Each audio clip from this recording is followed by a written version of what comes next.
Good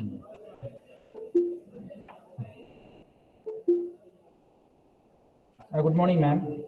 Good morning, all.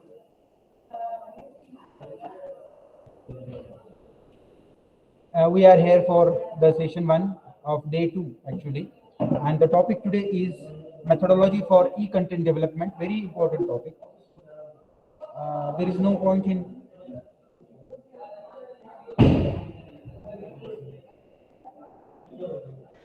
actually the name of the topic is methodology for e-content development. As yesterday only in her address as a guest of honor in inaugural function, Vimal madam had told us that even before pandemic, they were doing many things online, and e-content development is the most important thing.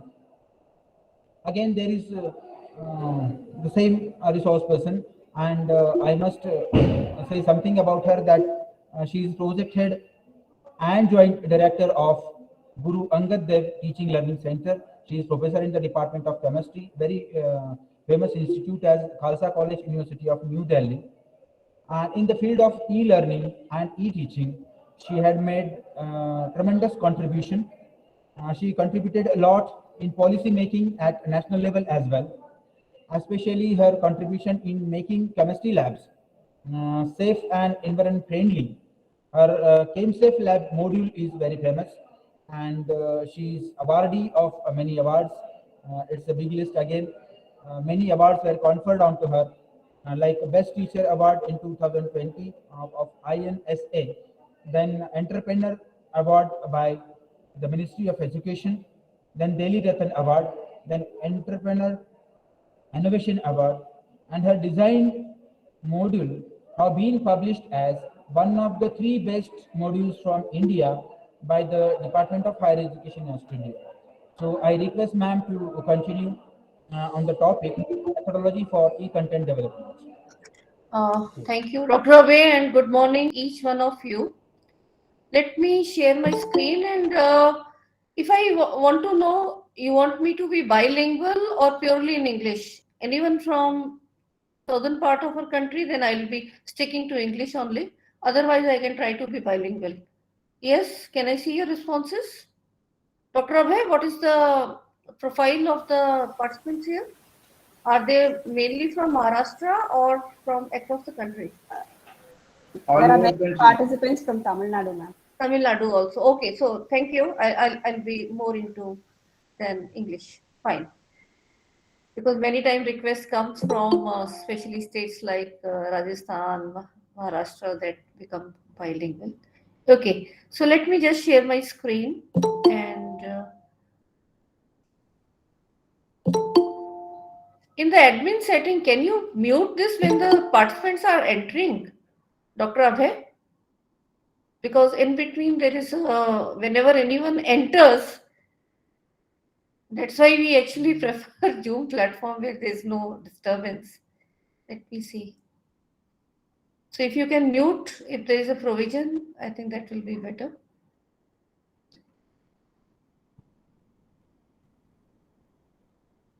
Okay, is my screen visible now?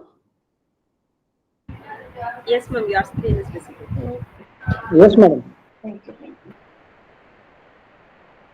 So I will be speaking on this very important topic, which actually I have myself worked at the ground level, I will say. So, and also been at the policy level when online courses regulation was formed and how this 4-quadrant approach has been taken there. But then it is just not the 4-quadrant approach in terms of terminology where people say there are 4 components, but there is an entire philosophy and the spirit behind designing this. In EPG Pathshala, myself and Professor Bakshi, we together conceptualized this, and it was accepted for all the subjects at UGC level, and then it was taken for SWAYAM MOOCs as well. So I will be actually sharing what our understanding behind the development of this from the learner's perspective was. And I'll be continuing from my yesterday's slide where I told you that now we have the roles of teacher, where ICT is playing very important role in the dissemination of knowledge as well as creation of knowledge. And in creation of knowledge, these digital resources are also creation of knowledge in other forms. So we have to be looking that in that dimension, and it is also very important that these digital resources will be helping us in implementing the blended learning or the hybrid learning in our classroom. So that becomes very important, and if the quality of that content is good, then only we can talk about, yes, we can raise the quality of the higher education from where we are.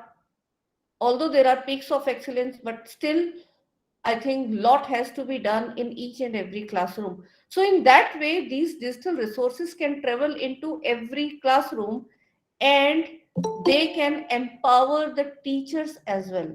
So it is in that light you have to see.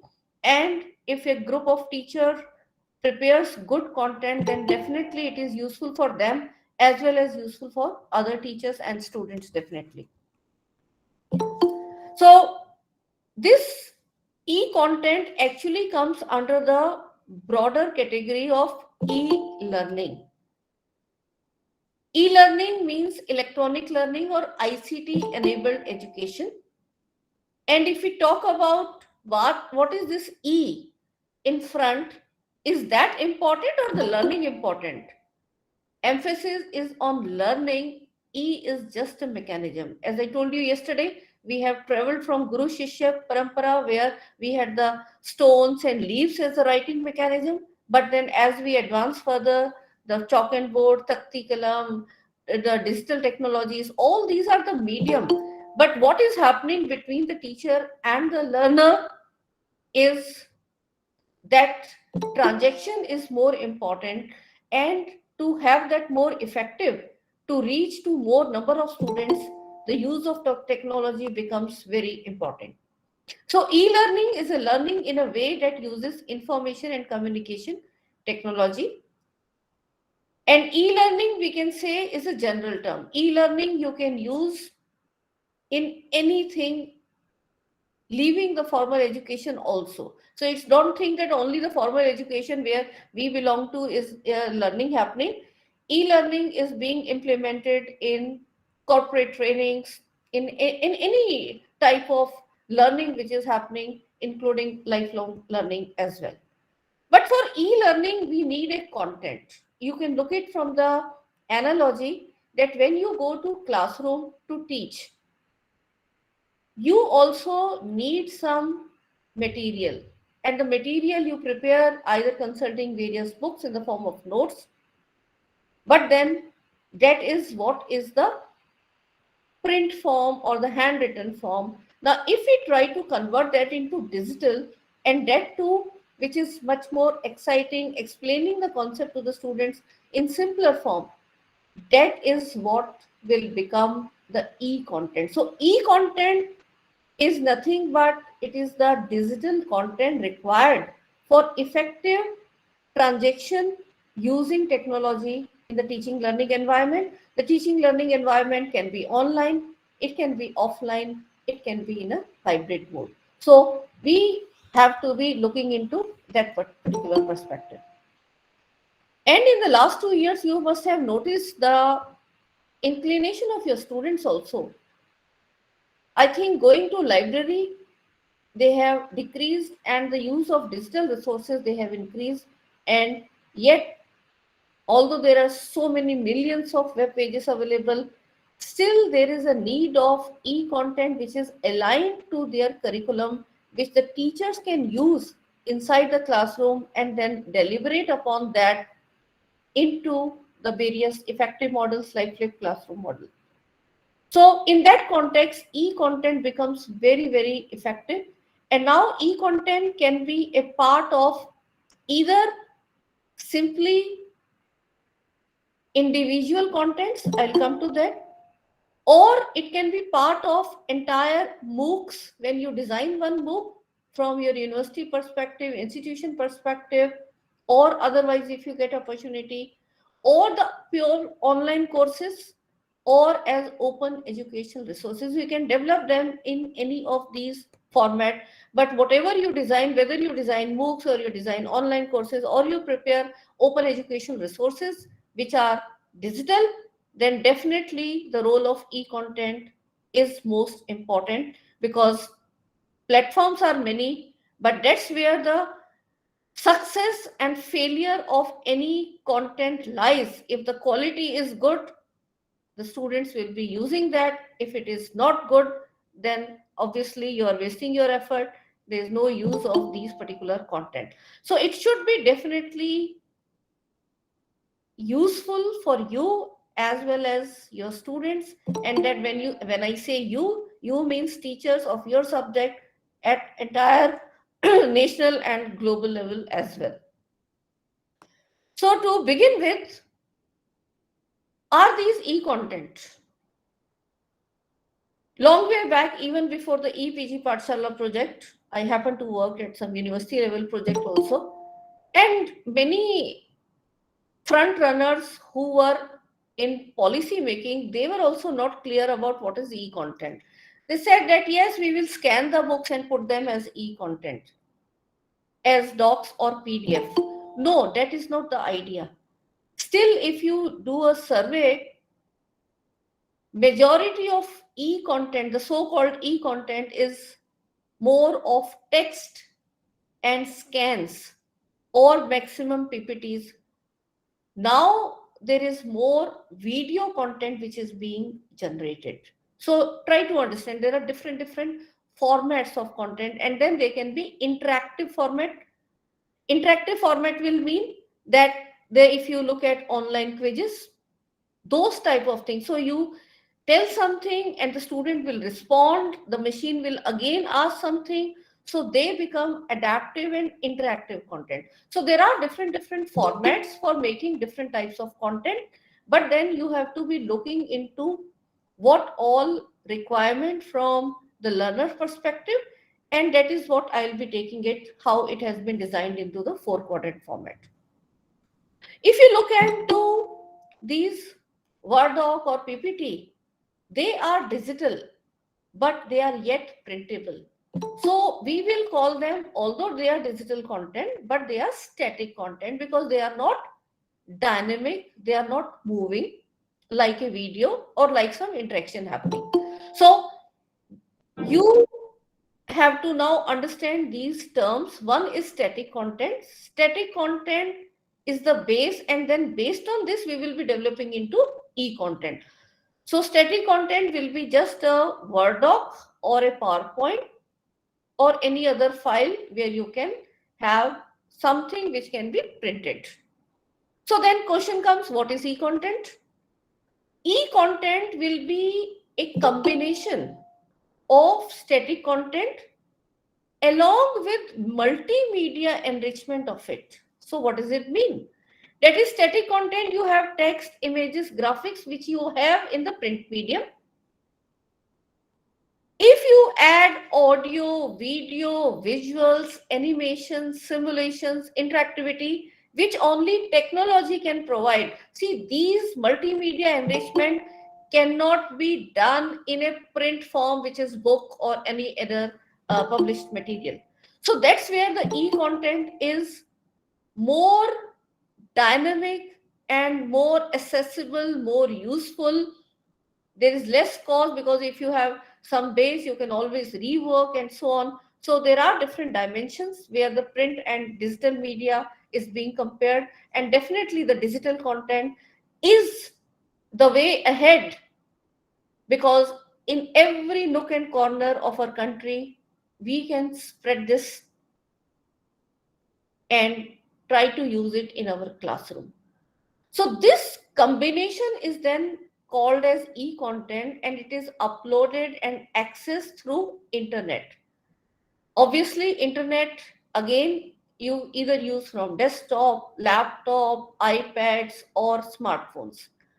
In the last more than 1 decade, because I am a person who has worked for a decade in e-learning corporate world in my initial career, So I have been in e-learning from 96, 97, and I have seen how technologies has evolved and how they are evolving further. So we have to be constantly on pace. But then how I can guide you is because working at the ground level, I will say that in the last 1 decade, the content at higher education and from government perspective where the public funding is being used, there are although very various technologies available, but the focus is on how we can make it more economical so that the rural segment of our country is not in a loss. There should not be a digital divide in that. And in that context, these smartphones have become so cheap. There is also good internet connectivity in majority of parts of our country now, and it is always increasing. So earlier, we used to have various other techniques like SCOM compliant or interactive modules. Corporate world is still using that. But then coming to the education sector, and if you look at the platforms like even social media, Facebook or any other thing, they also are adaptive to these videos. So video content has somehow taken a front stage, and that was realized while this 4 quadrant methodology was adopted at UGC. So that is the background in terms of why only video part is being taken in a bigger way along with other components. I'll come to that. Another important part is that when you are developing a large amount of e-content, suppose your institution, you have to prepare full BA or MA program courses within 1 year. Now that's a huge amount of course. If you think that you have to even write a book, that takes whole lot of time. A single teacher will require at least 1 year to write a good piece of work. But then this requires even much more, where the technology also comes, the video recording, editing, animations, and all graphics. So when you want to do, suppose, around 16 or 18 papers, single person cannot do. So you have to do it as teamwork. So you will require large team so that the delivery can be done in time. Otherwise, a single person, you will take your lifetime to come to some particular course, and then by the time you are ready, maybe that is not required. So time is something which is a constraint that you have to run against, and also balance in terms of making a good quality. So these are the challenges that when you go into e-content development. But then when you have large team, obviously you should be having some development methodology. Otherwise, non-uniform and non-standardized e-content will get developed, because if one paper is having 35 to 40 modules, 5 modules some is developing, 2 modules some is developing, obviously they will go in different directions, and the student will get confused. So there has to be a standardized format. So how to go about? There are 2 stages. One is the static content development and another is the multimedia enrichment. We have to differentiate these and accordingly plan our strategy. So static content is developed by subject experts. So whatever subject you are planning, you can see how many courses you want to. Suppose, let us take example of 4 courses in a semester. So you identify 4 key person as course coordinators. And that is, a course coordinator is also the term which is being used in the SWAYAM platform for any MOOCs coordination and offering. So you identify one coordinator, but that coordinator has to understand the entire process and also then work with the team in a regular way. And who will be the team? The team will comprise of the various authors. Authors, again, you can have senior and junior person. I will rather say make a combination of senior, because senior may not be so much tech savvy. Junior, they will be tech savvy but not so much expert in their subject. So combination of that will always help, because subject matter experts will be guiding then the technical team also. Once the static content is made, where you have the text, some value addition, quizzes, graphics, images, then The technical team will be helping you in video recording, the graphics placement and all. Sometimes most of the projects in India till now, except like ours, the multimedia enrichment was outsourced into vendors also. So they will charge you per module. So if you don't have studio facility or you can handle, but then in order to guide them properly also, you should be understanding what all is possible, how much editing you can demand them, and from your subject point of view you have to tell. See, the technical persons don't know about the subject. That is why in higher education the challenge of preparing e-content is much more than the school segment. In school till class 12th you have so much e-learning content, because most of the time the freshers of BSc, MSc, BA, MA, they are hired, and the same books which are there along with some teacher experts, they are put up into that. But higher education is more subject specific, and we have to be taking those teachers who have real rich expertise, understanding of that, and then try to. It's just not that you take the same book and then make it into a video. That anyhow will also be a copyright infringement. So it has to go into that direction where you have the understanding of what all, from technical point of view, I'll try to give you some understanding, and what all from your subject you have to put up. Look and feel, if we see, try to see as many videos that you can access in higher education from India as well as at global level. Then you will see what is a good content, because when you are looking at your own subject content as well as some others also, try to see what you like. What you like is something which you should be integrating, and what you don't like, obviously, then the learners are not liking. So what you find is in most of these e-content, especially in the K-12 segment, they make it very fleshy. But then when I say fleshy, flash, actually I am using flashy term because flash is a software where these animations, although now there are many software, but flash was most popular in last 2 decades, and there the animations are created. So the content may be looking very much animated, too much graphics, but then if it is devoid of correct information from our subject point of view, remember we are doing wrong, because this has an amplifying effect on learning. If you put good content, it will be obviously making the learning better. But if you are making bad, it is going to make it worse. So we have to be very critical when we make these animations or something which are more visual. There should not be any factual error in that. On the other hand, you will be having some glimpse of the content. Some very renowned academicians, stalwarts, I will say, in our education system, they simply write on the board and put a camera. That type of video you can, on one day you can have 4 or 5 videos. Put the recording, whatever you are writing, that gets captured. See, you are just replicating the level of the classroom delivery, but you are not adding any technically things which can improve the learning further. So it has to be a judicious combination of both.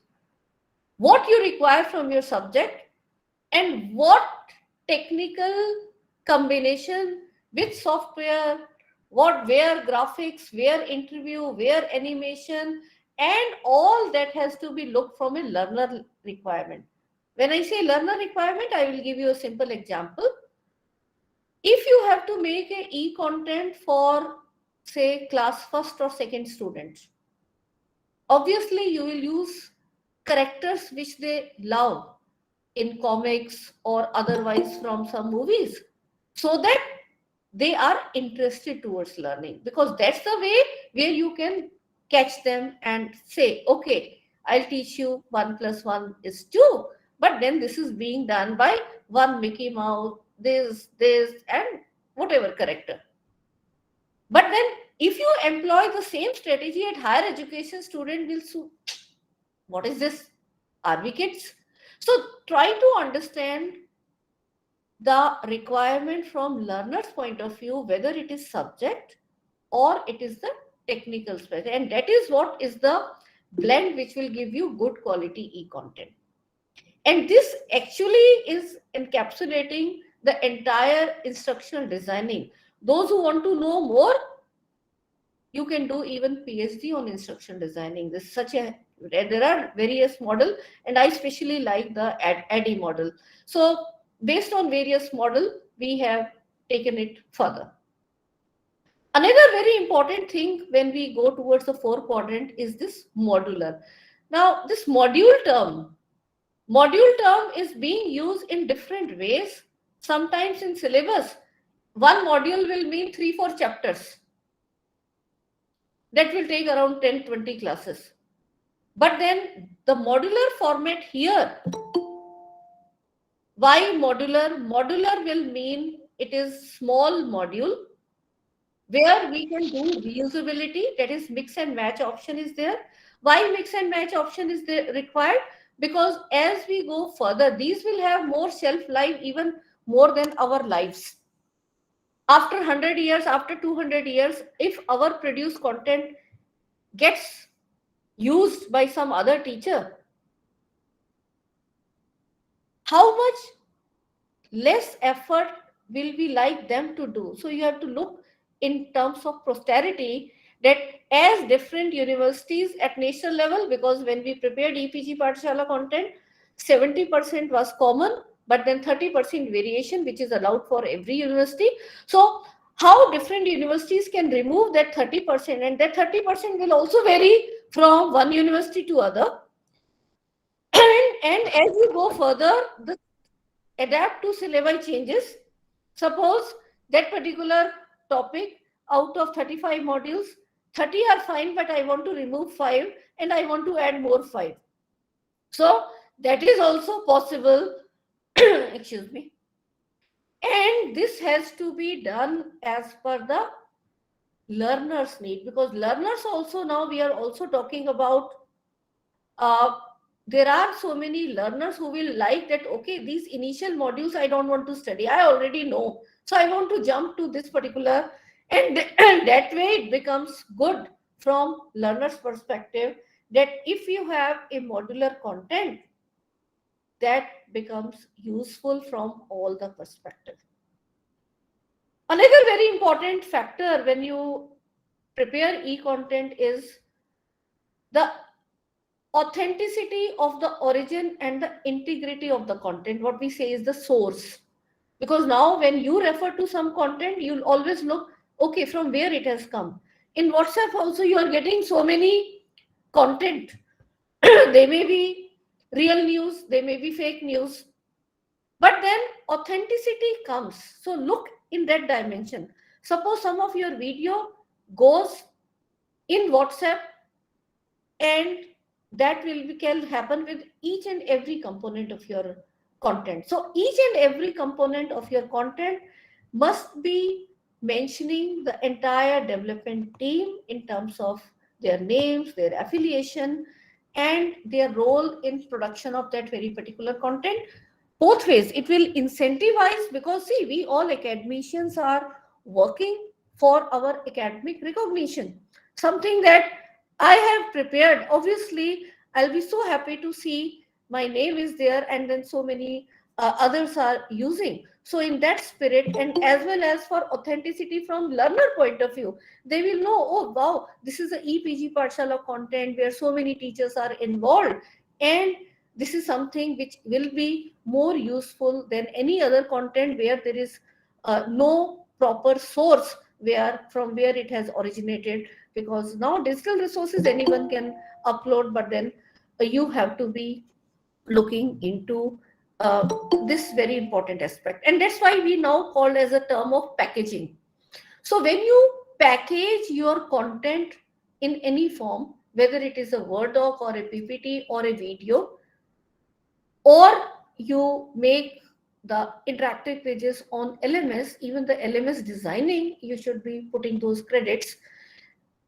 the names and the brands of our institutions or those who are the funding agency, like for example, ARPIT program, AICT, MHRD, SWAYAM, all these were involved. So we put the logo there, then our core team at the college, and then every author who was involved and the reviewer, their name was there, and the author's name was coming repeatedly, because you think that even this trimming can happen any if a student downloads and then it goes. So, and even now the concept of watermark in the videos is also coming, so that even if it is trimmed, then some reflection of the source will be always there. While preparing the static content, concept clarity and correctness should be there. I'm not going into subject, that is your area, but I'm talking about the general parameters that you have to take care. There should not be any typographical errors. It has to be taken as serious as like PhD thesis, that will be repeatedly, and still we do the binding and we find, oh my God, there is still some error. So it should be minimum possible. And then you should be also looking at language editing, scientific editing in the science subjects very strictly, and even in the non-science subjects where you talk about some units or other mention, then the way proper notations are used, the terminologies are used, there should be a standard which should be followed across the module, and it should not happen that in one module the different notation is used and in the other the different notation is used for the same particular concept. Then obviously the learner will get confused, and that's why regular meeting when you're trying to evolve the content before you record is very important. If we talk about the forms of e-content, I think a good quality e-content must contain as many components as desired for effective self-learning. And so look at the emphasis. The emphasis is on self-learning, because this content will be used by the student on his or her own. So if your content is not good, definitely they are not even going to proceed further.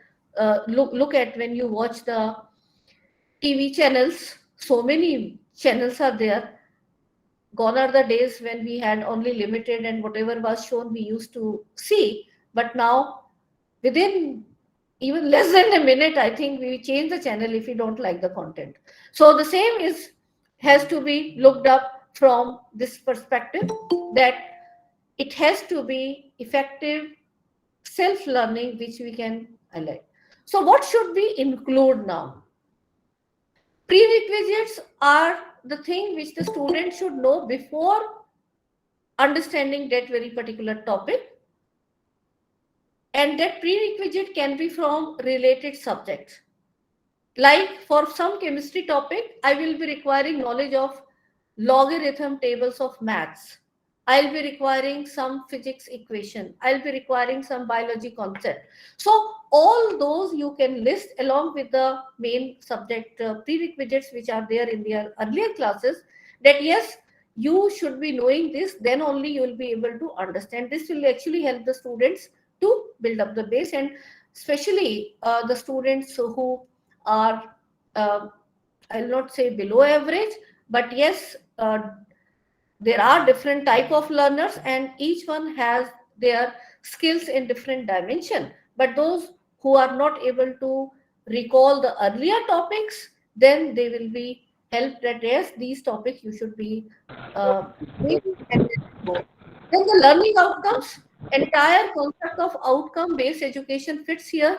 The concept mapping of COPO, how the each and every activity assignment you are going to map it with outcomes. You should be looking into that perspective. Introduce the concept in a very interesting manner where you can relate with some real life application, why they should study that topic, the philosophy of that particular concept, and then you go into concept explanation.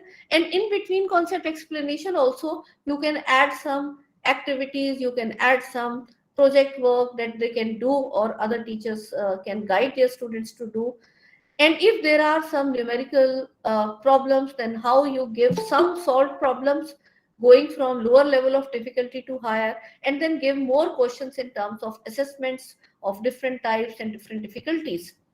And at the end, you have summary, and then you have questions for summative assessment. So this is the bare minimum requirement from our subject point of view. But then at undergraduate level or at postgraduate level, well, we are making our students towards lifelong learning.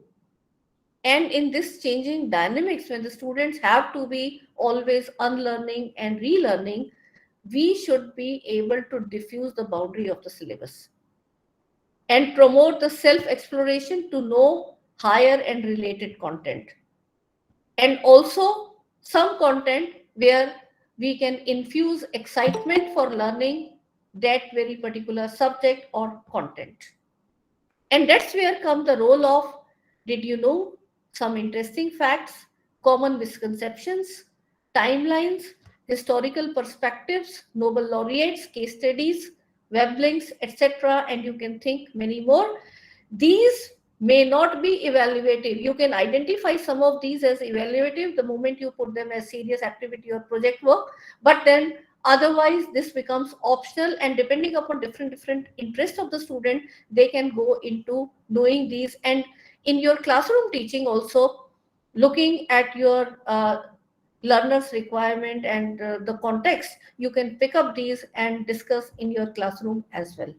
So this is the entire philosophy in brief, I will say, which I have told you when we had in mind that what all should be there inside the so-called e-content, which is being made at a national level, where around 77 subjects, 77 teams as PIs, co-PIs, and for each subject 16 papers to be developed, and in each paper 35 to 40 modules to be developed. For every module, in terms of standardization, there should be some pair, because there is a funding of equal amount given.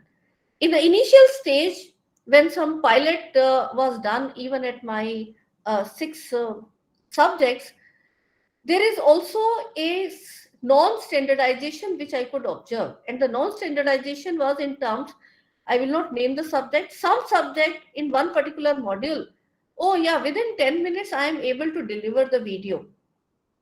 Some subjects say it's 2 hours and I am not able to complete my module. So module has to be looked up now from learner perspective and equated to the credits. So looking into that, and also many deliberation at the standing committee at UGC, we came out with this structure, which was then accepted for all the subjects. And these are the 6 subjects which are now fully available at inflipnet.ac.in for the PG level, but then many course topics are at UG level. You can pick and choose the module and use it as per the requirement in your classroom. So coming back here, what all is required? Taking example of one semester paper of 4 credit. So if it is 2 credits, you can half it down, and that also is mentioned in the SWAYAM guidelines now. So if there is a 4 credit paper, which is normally in our traditional face-to-face situation, we teach in 15 weeks. There are 4 lectures in every week as per 4 credit requirement. So we will have 60-hour duration, but then we all know there are some offs in between, some holidays, some college activities, and so on. The students also have co-curricular activities. So it was worked out that the syllabus which is there for a 4 credit paper should require 35 to 40 small topics, which can be equated to around 1 or 1.5 hour of classroom. These are then called as modules. Okay, so we are breaking a syllabus of 4 credit, and actually reverse also should be done. Exercise when you're designing new curriculum, if you think these 35 to 40 modules, they can be covered in 1 or 1+ slide class, then you are making the syllabus fine. Otherwise, it will become too lengthy for the student. And what is the overall target of delivery? 20 hours of video and 20 hours of non-video e-content. So there are two components. So that's why the non-video e-content is the static content and the video content is the dynamic content. In the non-video content, there is also interactive content, which is quizzes. So what should then one module in 4-quadrant contain? One module has content covered in around 1 to 1.5 hours of face-to-face class, but with a logical break. You will not say, okay, now 1 hour is over and I will stop this, so this topic remains. So it should be logically completing. It can be a subtopic, it can be a bigger topic, doesn't matter, but the depth should be that, okay, at least it should be requiring 1 or 1.5 hours. If you think that there are small topics, you can mix them and make one module, which you will require. Sometimes we have very small topics, 2 or 3 can be covered in one class, so we will put them in one module and give a title which is common to all. So the titles are to be given appropriately, and when I say given appropriately, the title should reflect what all it contains without even watching that particular video. Also, the title should be so clear that suppose your one topic is big enough, it is not even able to complete in one class, then obviously you will be not making it one module, you will be making it 3 or 4 modules, because that is how it has to be aligned with the credit.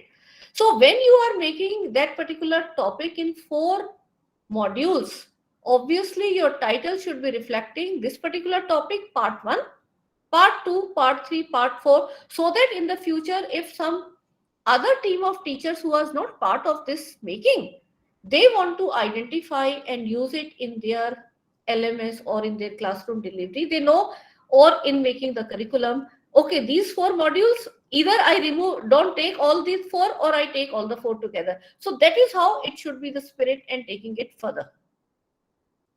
Now coming to what all is there inside this 4-quadrant of e-content, and I will reiterate the 4-quadrant of e-content and the 4-quadrant of MOOC.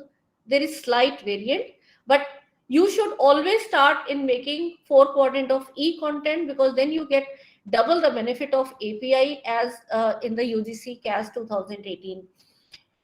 So now we are clear that in 4 credit, there are 35 to 40 parts, which we are calling it modules.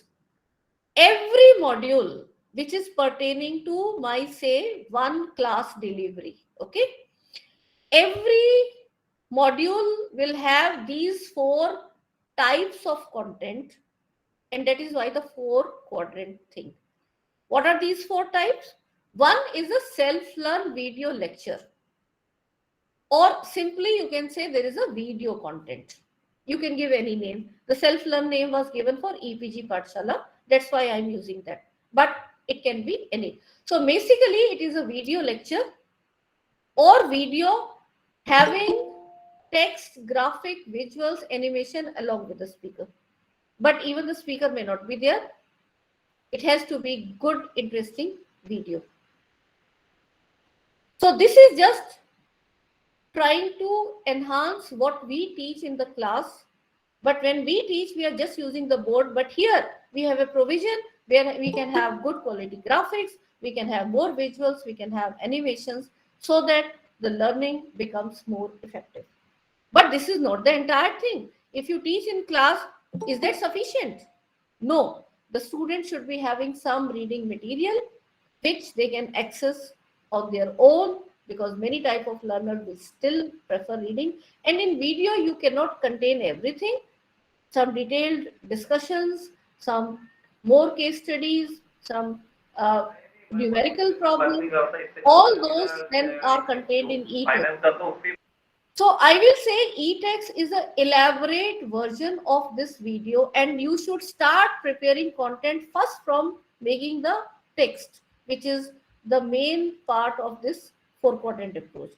Out of that, once you do the plagiarism check and all, then you come to self-learn after reviewing and all. Don't make the video first and try to construct the text back. That will be wrong. Also, then prepare no more. I told you all those value additions. Did you know, points to ponder, case studies, and all that can be put up here. And then the fourth component, which is the self-assessment, self-graded e-quizzes with feedback. So here you have the questions which are objective as well as subjective. And rather in objective, there are many types of technology enabled questions that you can make. So you should be, if you have to make effective self-assessment, you should be evolving yourself to know the techniques and the various platforms like learning management system, what type of quizzes you can. So MCQ is just not everything. We have started MCQ in the last 2 years. When we say we in majority. So there are various formats where you can have video based quizzes, you can have crosswords, you can have drag and drop of questions. So much has to be done in higher education in Indian scenario in the assessment part. And these four components, some will be in Word doc file, some will be obviously video will have the video format, and these quizzes initially you develop in Word doc, but later on it can be put up in the LMS and the students can attempt and then. But while making questions also, there is one important thing that feedback also is very important. So I will now come into the detail of all these four components. So the spirit I have told you, the structure I have told you, but then in terms of uniformity, we also have to see how much you should be, because the benchmarking, because if you are aiming for a 4-credit paper and 20-hour video, then 20-hour video will come if you have 40 modules of half an hour each. So keeping that benchmark, when initial some modules we started, some of the teachers, they wrote very little. And obviously after 10-15 minutes of video recording, okay, my module is over. And then we calculated, my God, we will not be able to go into 20 hours. So then mixing later on, although we did the again effort, is not a good direction. So I will say plan it in the beginning, how much length you want it for the video. At least that much should be in the text, because then in video you can be elaborative. That will also depend upon the extempore delivery of the teacher. So at least 3000 words is what the benchmark you can see in e-text of 10 to 12 A4 size type content with single spacing. So you can even tell the font, whatever font you take for your entire template, design a template so that there is a uniformity in terms of how the names are appearing, where they are appearing, the titles and all. So everything can be jointly made, the templates for each of these stages. Once you are ready with e-text, put it into not reviewing first, but plagiarism check. Send it back to the author, because we also had many cases where there was more than 90% plagiarism. Simply the people copy pasted. We were either removed the authors or we told them that, okay, you rework, and then it was reduced down to 10% and less. Then and only then put it to reviewing. After the reviewing is done, then tell the author that, or that's where the junior team will also help you make the PPTs. And in PPTs, they should be not the same text. In PPT, there should be visuals around this. What all graphics, it is like now a storyboard. You have to think that a novel, say, if you have to make a Bollywood or a Hollywood movie, and you have no financial budget of that type of but yes, there are low cost movie, and that is what the model we have to look at into in our education system. So make that PPT. For that you have to know the PPT skills in excellent way, so that you can work out, you can make your own graphics also. Video recording, do it in extempore way. It should not look that you are reading, otherwise it becomes boring. The learner can make it out. And then what all animation has to be added, that also becomes a way that where you will be fitting into and how you will be explaining. Self-assessment, In this project, we told that subjective questions at least 5 to 6 per module and objective questions 10. Imagine we had 40 modules, so you can see for every course we had around 400 objective questions and around 200 subjective questions. The idea of subjective question is that the teachers can use here, it is not with the answer where the students can do rote learning. No, some hints were given, the numerical final answer was given, but then this has to be done by the teachers and the students on their own. So this becomes a tool where the students can use it in their classroom delivery. And the objective questions are then technology. They can be checked immediately. The students get the feedback. But putting the feedback is very important here, that why this option is correct and why this option is correct. Otherwise, the student will keep coming back on you and tell that why this is wrong or not. So try, when you are going now towards the technology, take the help of technology so that more of the weightage can be given and your time can be saved to the technology, and still you are having the learning. In no more, we again restricted that at least 3 value addition should be there. But this again, at overall project level in our subjects, we try to ensure that somehow this was not appreciated. But you see, all this is now coming into national education policy, the value addition, the projects, the case studies, and also now this is coming to the forefront. I am happy that this type of content that we envisage, not even in EPG Pathshala, but long way back in 2008 at Delhi University project also, we had the value additions inculcated, which are very important, and they have to be integrated in proper structure when we are looking at outcome-based education in the light of NEP 2020. Reviewing and testing, some are required 2-level academic expert at the PI level, and then again 2-level at UGC level, then only this content was uploaded. I will rather recommend you do the first, your group review, take the students' help. Students can help in graphics, notations, etc. Very fine tuning which is required, and also the technical testing. In the case of MOOCs, I will not go into this, but MOOCs again, taking this e-content, MOOCs is a structure delivery. And here again, there are 4 quadrants. The same content when you put up on LMS, you put a start date, you put a end date. So I'll say when you start teaching, you are delivering a face-to-face lecture. If you do it online, it can become online course or it can become MOOCs. MOOCs in concept or spirit is free to learn, but chargeable on certification. So that is the concept of MOOCs, but otherwise online courses, it is not free even to learn. So that's the slight difference, but in both of them, the inside content is there, and there also the 4 quadrant structure is there.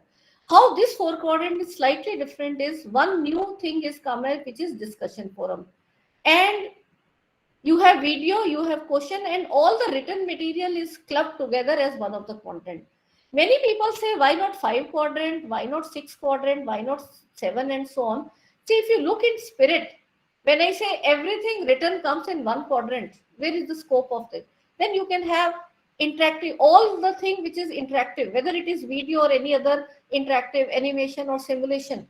You may be having different files for that, doesn't matter. But when we say 4 quadrants, all the dynamics, if you look at the video and the simulation demonstration, they are making 1 quadrant. All the written part, the text, value addition, some case studies, some PPT, some other resources, they are in 1. And you have assessments in 1, which is interactive through the LMS. And you have discussion forums. Discussion forum is not possible in e-content. That is possible only when you have a learning management system where your students and teachers are enrolled. And the moment you start the course, you can initiate discussion, you can answer the query, the students can answer, and that's where the MOOC is different from e-content. So I have made the comparison of 4 quadrant of both, And what you have to do is both of these things, even if they are independent, two or many files, they are all as one quadrant you can put up, which is quadrant 2. Quadrant 1 are same for both. Quadrant 4 are same, which is assessment. And this discussion forum, which is one of the quadrant, their numbering of 1, 2, 3, 4 quadrant is varying in different documents that you can look up. But the spirit you try to understand that the 4 quadrants are one video, 2 of written material, and 1 assessment in the e-content. But then both the written part are now together, and one new quadrant, which is discussion forum, comes, which is what is the 4 quadrant format of MOOCs. So if you have to prepare any MOOC, don't you worry. First prepare the e-content in 4 quadrant. You get the API for 4 quadrant of e-content segment. Prepare the MOOC from that. You get the delivery and other points of also of that, and it is a double benefit. And that becomes even more structured way, because for every module you try to make as many questions which you can then use for making quizzes and other assignment. So I will say MOOC is a structured delivery of e-content, where in addition to e-content you have activities, you have quizzes, this is assignment, discussion forum, which are dynamic and they have to be changed everywhere. So MOOCs is not without teacher. MOOCs, the active role in, unfortunately, in Indian higher education system is being undermined. Those who want to bring good online courses, the student-teacher ratio has to be less, even lesser than the traditional face-to-face classroom we are having. So then the quality of these online courses will be good. And then you have an introductory video where you can publicize this is what all this contains, which will have a gist of all these things. In your group, I will share one of the introductory video and the link to the course where you can have a watch. So that how type of content, what all video editing can be done. Don't listen on the chemistry part, but you can look at the graphics and how it has been used. So I will save on time on that. So once you do that, you have to just structure into week-wise format. Every week you put 2 or 3 modules, and for every module now you have all those 4 components, you put everything. But the quizzes part, you collect them for all the modules you have put up in a particular week, combine them, make a assessment, weekly assessment, similarly week 2, week 3, and so on, and in between you can break. And then you also put your profile of the course coordinator like I put, and there is a recognition that you get. Then those who are planning to have examination, then national testing agency and all, and you get the certification if it is on SWAM. So those students who want to do this credit transfer, so the course available, because every semester the courses are offered, you have to be in vigil what all are available, and that's how it goes. So in this, I will say another one thing which I wanted to highlight, but is those who are now keen on developing 4 quadrant thing, there is a voluntary teachers e-kit. And very soon I'm planning to have one FDP. Again, this is an annual exercise I do, where based on this, now it is for teachers, that if you have to tell that in your subject how the digital tools as well as the digital pedagogy like flipped classroom, and how you can integrate the Bloom's taxonomy to take the learning level higher in assignment and all. So what all you can do, the flipped classroom video, you don't need a studio. With your own laptop, with some simple audio device, or you keep piece in your room, you can do your recording and make the flipped classroom video, which can be useful for other teachers. So this is something which you can think contributing. And then those who want to have the professional video MOOCs, if they get funding or your institutions are funding, we are also ready to help you. We have our own studio. But then those who are trying to develop their own studio, please, you should be aware about some of these development tools, the studio dynamics. There's a chroma technique. Always use make the chroma studio so that This chroma can be made into transparent, and then you can put mix and match something behind you, something in front of you. Most of the news channels, if you see all those things, animations, these results polling and all coming, popping up, they are all animated, and all those things can be done, but it depends upon the type of budget which is there. And yes, very important issue which I mentioned, you should also be uh, taking the understanding of the copyright and all the guidelines which we have to use for ethical purpose in making this. And even I will say this, record any lecture, the provision is there for recording, but it is the sole copyright of the author, unless or until the institution takes in written that yes, they can use it. So I will request this, my recording should not be used for further. But then there are copyright free images, videos which you can use, you can subscribe, and you can look at the permissions how the, so that's how you have to go further, and much has to be learned in this dynamics. uh, I took almost 25 years to reach where I am here. And just one sample to before I close. This is the project that we were approached by Delhi Police Training School. They said that we want to orient our police officials into what is forensic science.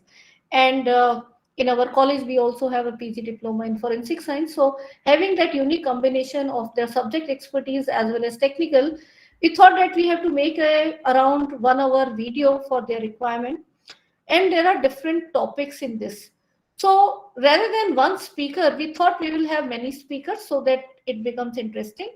And now how to connect different speakers in between, we created a character. As I told you, from instruction designing point of view, the lower schools, the classes will be having character type. But then at higher education in forensic, we thought that let us introduce some forensic scientists. So just watch this. Hello and namaskar. We are a team of forensic scientists. And in this module, we are going to introduce the subject of forensic science to you. To begin with, you might be eager to know how the term forensic originated.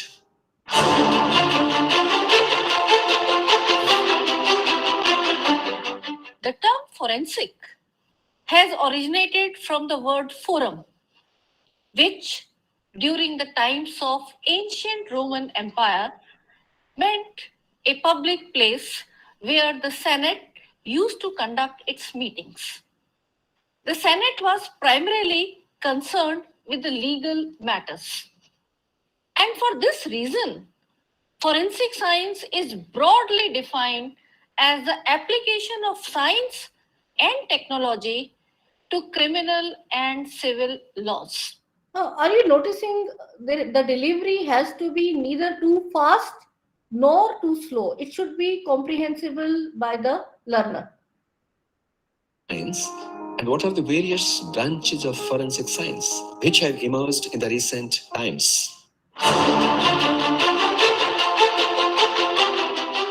The scope of forensic science is very vast and is increasing day by day. With the advancements in the science and technology, the field of forensic science has grown considerably. Forensic science, as you all know, is the application of science to criminal and civil laws. That means forensic science applies scientific methods and techniques to matters under investigation by a court of law. In these applications, forensic science draws upon the principles and similarly, going ahead, we had different parts, and here look at the type of while visuals. committing the crime. A crime scene may be a compact, well-defined area, for example, a bedroom in which a murder has been committed. At times, evidence may be recovered from a contiguous area. For example, a dining room adjacent to the bedroom where the murder took place. a non-contagious area too may be classified as a crime scene. For example, the victim may be murdered at one location and the dead body may have been dumped at a far-off place. The region where the murder took place is the primary crime scene. The vehicle by which the dead body was transported and the location where the dead body was dumped are secondary crime.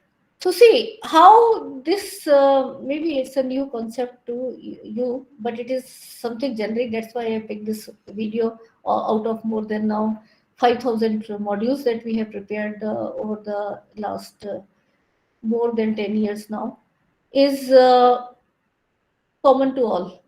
So you can see that the content has to be more visual, less text when it is video being made. Speaker has to be very comfortable in delivering.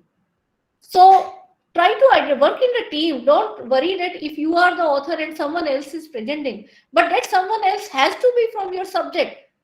We cannot have some Bollywood or Hollywood actor coming here to do. They can do some one dialogue. There are many movies where chemistry or physics teachers have been shown, but here it is now challenge for us.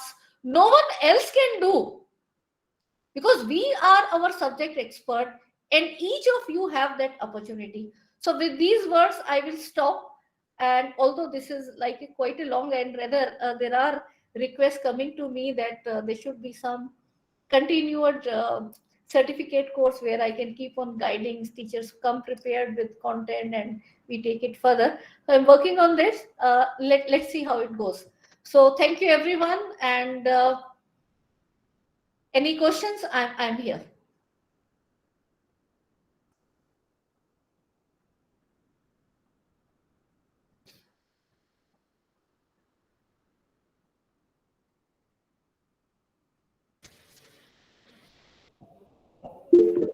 Dr. Abhay, you are there? No, ma'am. This is Nikhil Kumar Bankar. Okay, yeah. Thank you, ma'am, for your such a brilliant guidance on the topic of methodology for e-content development. Quadrant.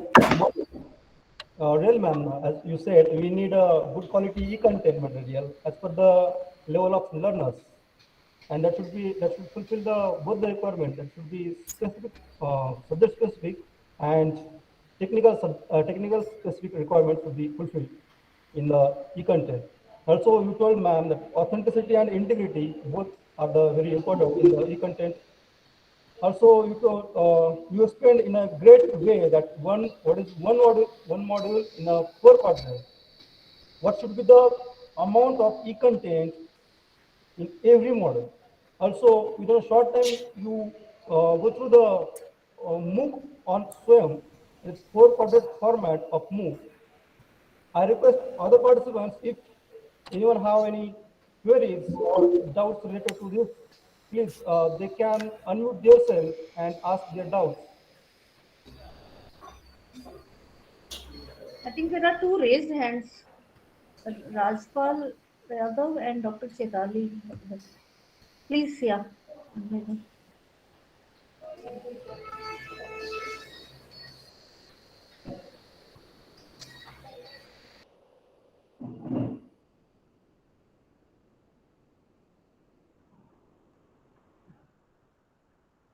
Hello, madam. My Yeah. question is that how we can identify any image is free from Copyright Act? How to See, in the identify? Google search, sir, if you see every image, now there is a property written that whether it is copyrighted or free. Or you go to the source website, then in every website also there is a policy. And as a general thumb rule, when you go to .com sites, they are commercial sites. .org and the university institution level, any public money which is used in some project like even NMA, ICT, EPG, Parsha, they are open educational resources. They come under Creative Commons license. What I will do is I have a video of mine given in some other session. I will put it on the my class session, and it will also be a part of your this FDP. So you can watch that particular and be more knowledgeable on this front. But then you can be, when you are watching, searching, just don't take any image, put the source and try to see whether it is free or not free. Because if it is not free, then there is a 10% fair guidelines rule, that out of 30 minutes video, you can put 3 minute, even no, the commercial non-free videos or visuals you can use. This is fair use guidelines, because we are using it in education sector. So we have to understand the fair use guidelines, the Creative Commons, what are the copyrights, and how much it is allowed, so that we can. And if I will say, but if you're doing it for a paid project, or you are doing it for royalty based publication, because that's the way ahead in digital content, there are sites where you can take monthly subscription and you can buy those images. So it's just like putting one time petrol in your car, you take the subscription for your entire year. These are the, or in your project, once you get, you can put that for, or these are the ways now I think our institutions should be supporting in these whatever cost, because everything is not free. Whenever, see, there is, if there is a, and that also we have to understand. What subject is yours, sir? Yeah, chemistry, madam. Okay, so in My chemistry, sir, that's good that I also happen to be from chemistry. Every equation that you have, there is no copyright issue. You can freely use. okay, You madam. don't have to type. Because equation will same rate. But you try to see when you compare the uh, black and white books with some colored books. In colored books, they have used some colored combination to make the thing simpler in the same equation. So they then come in the copyright perspective. And then by making 7 or 8 changes, you can again devoid of that and work out. But then for that, you have to learn some minimum graphic tools, how you can do mix and match and come out with the things which are not in copyright, but still you are taking it in the way which is required for enhancing the quality of delivery. That's the way ahead. I think minimum of graphics, some PPT, some video editing tools, we all should be learning. And I to rather record my everyday class. I put it in my learning management system, and the student watch that class again and again. So that is the way we have to actually go ahead. It has to be a dynamic content, but that is a class type of content. But if you have to make serious online courses or books, then it has to be a proper professional delivery. Even the technical type of instruments that you are using, they have to be as per the standards mentioned in the SWAM guidelines. Hope I have answered your query, sir. Okay, madam. Ma'am, hello, ma'am. Yeah, please. Yeah, I am Dr. Chaitali. Yeah. Ma'am, I have a question that means I teach in a private college.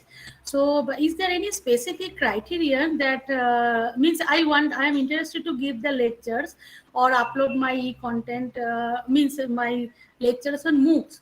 So, is there any specific criterion that I should fulfill?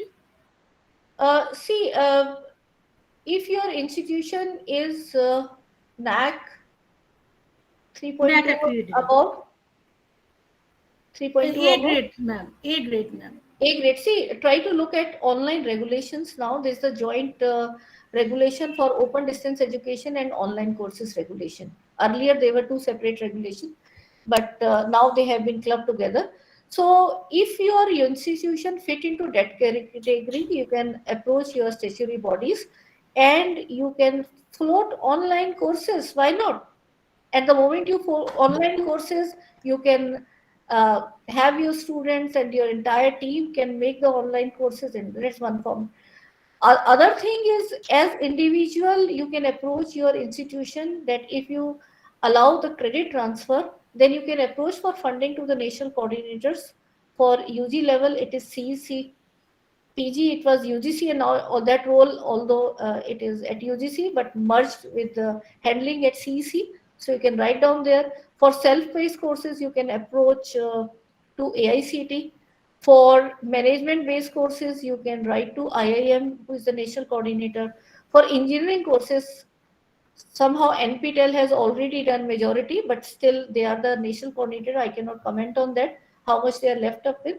But in non-technical courses, there is so much to be done. And when we are now moving towards NEP 2020, what I feel is we should be collectively working to make the optional and elective courses available to the students. And why not? You can even coordinate with some industry, because if your private institution, we don't have that type of liberty in funding. If your institution, you can convince your higher, if they can fund you, we can support you in terms of technical part and come out with courses which are industry aligned. They are more useful, so they can be the add-on courses which can be so much can be done, because now you have a dual degree allowed to the students, where the student can do one face-to-face and one online. But we as institutions, we have to look up what courses will be more meaningful. Only that will work. See, just replicating the old conventional classes will not work. So we have to be innovative in that direction. We have to be collaborative and taking it to the learner's requirement. Definitely there will be so many takers for those courses. Okay, ma'am, I have a personal question also. Personal means if I want to do any course, means that regular course, suppose, for example, graduation in other subjects or with other specialization. So am I eligible according to the NEP to 2020? Means I have done a PhD also. Now I want to do the graduation. Because in graduation, my percentage was not satisfactory. So I have to do that. See, in this you can do an online course. Online, not the regular degree course. See, regular we are bound with so many things, because there is a limitation in face-to-face. How many students? Now in Delhi University, if you look up at the cutoffs, we allow only 1 year gap. If we allow 15 year, 20 years batch, imagine neither you will be able to compete also, because now the students are getting 99%. 100%, yes, exactly. But this is what, see, if we have the wish to learn, that is what is the lifelong learning. And with MOOCs, need not be the full degree. Now this academic bank of credit is coming. In this year, you are earning, say, 4 credits. Next year, you earn 20 credits. You collect and you can take a degree. So all that provision is coming, which will be beneficial. I am not clear, ma'am. How is it possible? Only from online courses. You look at the universities which are offering online courses, or some online certificate courses you can do face-to-face also. But then maybe you'll have to take leave from your institution. But now online courses are being designed in a flexible mode. And again, we are in the front runners. In Corona times, we had these flexible FDPs. Now they are being turned up into certificate courses. We also launched up some student specific. I am working out on some special areas, especially like forensic science, where the students can be guided into those. But yes, there is a need to have so many plethora. There are so many private companies now who are giving add-on courses. So how will it be equal to the degree course? Means actually my problem is I had a good average result in my academic career, but in graduation I had an accident, so my percentage is poor, not very good. So I want to rectify that percentage. So is it possible now at this age? Rectification I cannot comment, but you go through the latest UGC guideline, a letter saying that all the online courses or open distance education courses will be treated at par with the conventional courses. But it cannot be done retrospectively. See, you are already in your position. Maybe you can use it for your next position, but not in a retrospective manner. Because that concept has been launched just this year, the dual degree part. So you can even encourage, see, we all have to be aware about, because that is what the information our students will also like to know. They may not be happy in getting one particular course, but their interest must be in something else. So if they can simultaneously pursue that, why not? They can definitely. Okay, so now I cannot do the degree course from any university, and I cannot tell anyone that this is my new degree certificate. So I cannot replace that the older one. The old one cannot be, yeah, definitely. But now onwards, those who are doing, they can show 2 dual degrees. They will have the option that, okay, I want to use this or this for this particular my professional requirement, they will have that flexibility. But you are free to do any MOOCs or online course for your enrichment. Why not? Yeah, but that is for the 3 weeks and that for 4 credits only. But that will not be equal to a degree course, graduation No, course. that will not be a degree. But in online degree courses, you will have to check out. Look at IGNOU. I think IGNOU allows for every age. Okay. So there you can pursue. Fine. Okay. Okay. Okay. And Thank you. I Thank think you. one more hand is raised. Dr. Palve.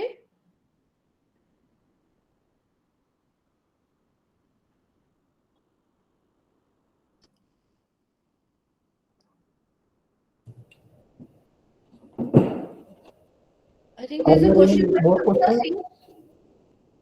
Political science, you go to inflibnet.ac.in and CEC website. You will find some content there. Yes, any more questions?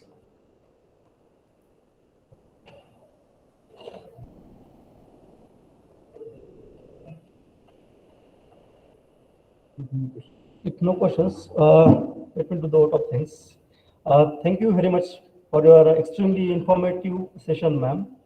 As the content is the need of the day, and I'm sure all the participants will get much help by this lecture. Also, in question answer session, you answered all the questions very deliberately, ma'am. Thank you for the clarification. Thank you all the participants. Thank Now, you. now it's a 10 minutes break will be there. No need to log out the session. We will meet within 10 minutes only. Thank you. Thank you very much. Please join right time. Only 10 minutes break. Only 10 minutes break. Please join right time.